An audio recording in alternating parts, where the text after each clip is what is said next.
Are you going to read this whole article?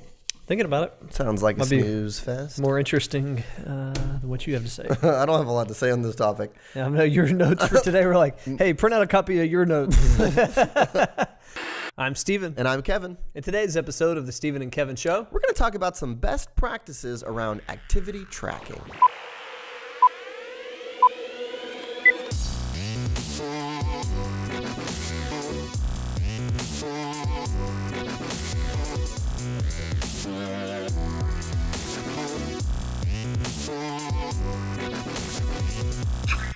Welcome back, everybody, to episode number 49 of the Steven and Kevin Show. Today we're going to be talking about activity tracking. And to get us in the mood for activity tracking, thought I would pull out a study that we found. This is on activity tracking for weight loss. And you think that's the activity that most people are tracking. You see these devices everywhere. I have one. I enjoy it. It's kind of almost trendy to have one nowadays, isn't it? Yeah. Well, it's certainly more socially acceptable where like fitness style watch now, even in business attire, right, than back in the day when you had like a Timex Iron Man type watch. That's very true. But nevertheless, so this was a study that happened late last year, and I heard it on NPR originally, and many of you have probably heard about this study too, where they measured the effectiveness of fitness trackers. The title of this article was "Weight Loss on Your Wrist? Fitness trackers may not help." So reading into this a little bit further, this was done at the University of Pennsylvania, and they studied 470 people. They were put on a low-calorie diet, and they were asked to exercise more. They all started losing weight. 6 months in, half the group members started self-reporting their diet and exercise, meaning they had to actually write down what did they do, what did they eat. And the other half were given fitness trackers to monitor their activity. After 2 years, both groups were active, but the people with the fitness trackers lost less weight. So here we are starting an activity tracking podcast, and we're talking about this study that proved that these wrist-based activity trackers did not help, in fact. Now, they have their speculation as to why that was the case. They said these technologies are focused on physical activity, like taking steps and blah, blah, blah, and they think people would say, oh, I exercised a lot today, now I can eat more. We were thinking about it a little bit differently in terms of why one group might have seen more results than the other, even though both were tracking. One group was manually tracking their activity. And when you're manually tracking, if you've got out a pen and paper and you're tracking some of what you're doing, you're more dialed into your activity regimen. Well, you're consciously thinking about it. I mean, you have to report it, and I think it's a little bit, it incorporates more of an accountability mechanism into it. Right, and you're probably not writing down when you took a flight of stairs or walked into the office from your car, things that you're given credit for when you're wearing a wrist-based activity monitor. And so the people who had to write it down lost more weight than those who had it automated in the background. When we think about this from an advisory perspective, your firm, more than likely, if you're a mid to large size firm, you've got all kinds of metrics. They keep tabs on your new clients and assets added. They keep tabs on your total assets under management. All good things to know. But we also see advisors who get a little bit of false confidence when they see those numbers rising. And there are times when your total assets under management figure is rising, because maybe you got a couple of extra accounts, or maybe you just had general market rise, right? But maybe you shouldn't feel so good about that if your activity levels are lower. So, the reason for today's podcast is we're talking about with our coaching clients is we need to be tracking not just the total financial results here, but what gets us there. What are some of the activities that we ought to be tracking? Yeah, and today's podcast really came out of the idea of an activity tracker we're working on called Activity Analytics for coaching clients. Shameless plug there. That's going to assign different point values to different activities and help them track some of those activities that ultimately will lead to the end result that we're going for. Right, exactly. And very few advisors do this in general. We find when you are a newer advisor, you had to do this. You had to keep a tick sheet of calls you made or doors you knocked on. But as you evolve into activities that are a little more relationship-based, people tend to get away from the tracking. Right. So, going back to the article, though, so the biggest point was that it's actually the group that would write it down physically did better. The way that you track makes a big difference. Even if they could automate your total marketing output. So let's say somebody got real smart and they could all of a sudden determine, without you inputting anything, how many client events you did, how many introductions you requested, how many times when you are out socially you asked for the business. That's great. But it probably wouldn't help you do that much more of that activity, as opposed to going through an exercise like what we're talking about here, where you're physically writing it down and holding yourself accountable. Yeah. We think there are a lot of benefits to tracking activity, like, that self-accountability. I think developing a discipline around certain activities, not forgetting to do certain things, developing the right habits. There are infinite benefits to tracking the right types of activities. But there are a lot of kind of good ways to go about this and bad ways to go about this too, because we've seen the extremes of advisors who track absolutely everything. Right. And then it's just they have this huge spreadsheet and it turns into this onerous task, or they track things for the sake of tracking them. So we're going to give you some best practice today when it comes to tracking, because we think it's a valuable tool when it comes to doing the right things. But you got to do it the right way. Who's the team, Kevin? We'd worked with a team a while back who had tracked so much throughout the year. They had tracked every action in their practice that was any way related to marketing throughout the entire year. Every team member did it.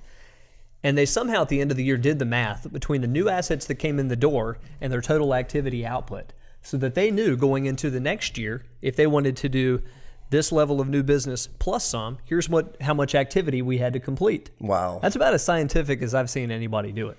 Right. Now, most people aren't willing to track activity for a day, much less a year. So let's walk before we run, and let's talk a little bit about the activities that we think people ought to track, Kevin. What would you say, short list, what do people want to track? You want to track what we call your $1,000 an hour activities. So these are activities that, the handful of activities that drive the majority of business revenue and future growth of your business. So these might be things like review meetings with top clients. It might be socializing with top clients, hosting intimate events, sourcing names, asking for introductions, meetings with CPAs and so forth. And you have to determine kind of what those are for you, but they're the handful of activities that drive that business forward. And notice we said handful, right? Yeah, because we can get a little bit carried away with this, and all of a sudden the system's so burdensome where you feel like, here's the difference. Some people track everything that they could possibly track because they feel like that gives them the best measurement, and it probably does, but it takes a lot of time. And other people will track the handful of things that they know are most important and that they know they may neglect if they don't track it. Right? That's true. We think we see more success with the group that tracks a handful of things that are really critical, but that you might forget. Right. So that kind of leads me to the next question here. What are things that you should not be tracking?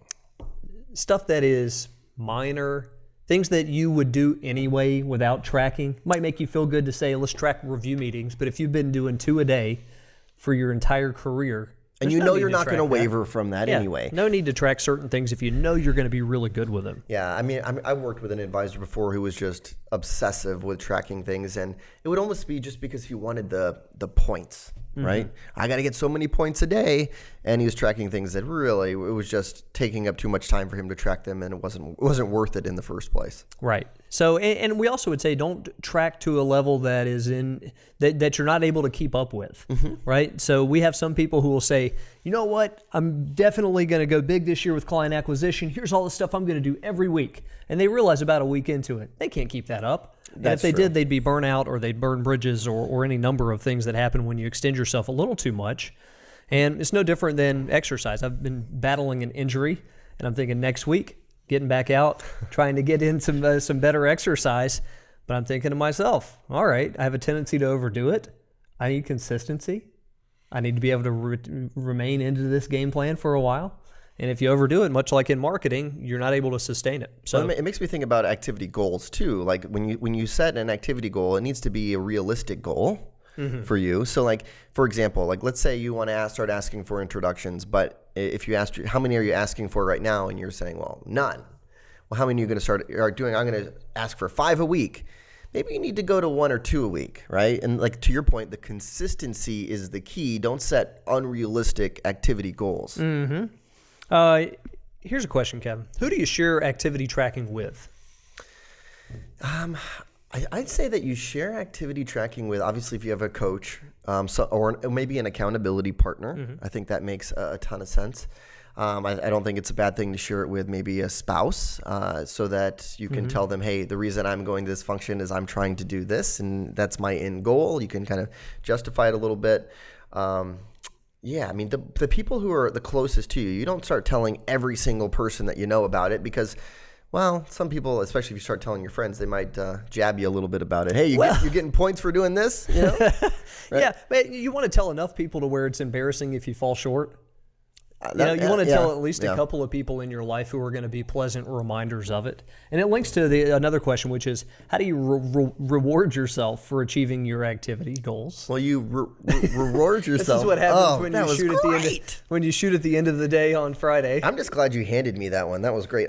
No, when you talk about rewards, you want your support network to be bought into it. I like rewards that include your support network. I like that. Team, if we hit XYZ goal, we're all going to celebrate. Or spouse, which you wouldn't call him or her spouse, but spouse. If I hit my goals this week, we're going out and doing X this weekend, something we both enjoy. Yeah, and that's one of the things. So when we're developing this weekly activity scorecard, which is something that we're using with, we're going to start using with coaching clients very soon. It's a new tool called Activity Analytics. We have a section here, my reward if I reach my point target. So you set a weekly reward, and it's not like an extravagant reward. It's something that's pretty. It's a middle of the road reward. How do you say? What do you say? Yeah, we're not saying you have to go out and buy yourself something big every week. Car or something. No. I mean, this could be that like you said, dinner was great. Yeah. That we're going to treat ourselves to getting a sitter for the kids and going for a long bike ride or something. Or I'm going to get a massage at the end of the week. Yeah. All right. So there's the yin and the yang. You're going to work hard, but you want to reward yourself at the end of it. Yep. Now, if you're a coaching client, we'd love to have you using this activity scorecard. By the time you watch this, it'll be released. We're just doing some final proofing so that as you get about halfway in, you realize that the numbers do in fact match up and that our sheet works. If you're not a coaching client, you should be. And we're open to new enrollees. We don't have a certain time of the year that you have to enroll at a certain time. You can talk with us anytime, and we'll tell you point blank whether or not we think there's a fit with our program or not. It's not fit for everybody. No. But if you're in a growth mode, if you're looking to grow your business in any capacity, we've got a wide range of experts who can help you. One more point about activity tracking, and that is that not all activities are equal. Good point. Yeah. So one of the things that we're big fans of when it comes to activity tracking is assigning point values to various activities. Some things are more out of comfort zone. Some things drive more business results than other things, and so you have to weight them accordingly. Yeah. Right. I'm just soaking it all in, man. Yeah. Soak it in. One of the things in this, that's what you say when you don't have another commentary ready to go. When I'm already thinking, gosh, it is about time to go home on Friday. Yeah, it is end of the day on Friday. But hey, we appreciate you watching. If you have a question, use hashtag #AskStephen&Kevin on Twitter, on Instagram, on LinkedIn, and we're happy to feature one of your questions for the show. All right. So get tracking next week. Big week. Thanks, everybody. So thanks everyone for just get tracking. Like what if we all both wanted the last word and we kept saying it?